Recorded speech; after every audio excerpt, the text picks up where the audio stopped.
কোরবানি পশুর কাঁচা চামড়ার দাম নির্ধারণ করতেই চামড়া ব্যবসায়ী ও ট্যানারি মালিকদের সঙ্গে বাণিজ্যমন্ত্রীর এই বৈঠক। বৈঠকে ব্যবসায়ীরা লবণের দাম নিয়ে উদ্বেগ প্রকাশ করেন।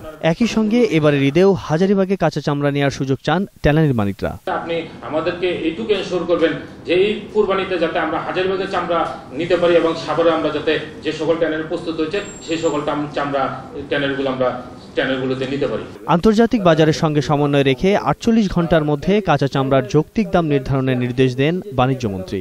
৪৮ ঘন্টার মধ্যে আপনারা এই চামড়ার দাম নির্ধারণ করে সিনিয়র সচিব মহোদয়কে আপনারা জানাবেন, তারপরে আমরা যদি এগ্রি করি সেটা আপনারা বিজ্ঞপ্তি আকারে দেবেন।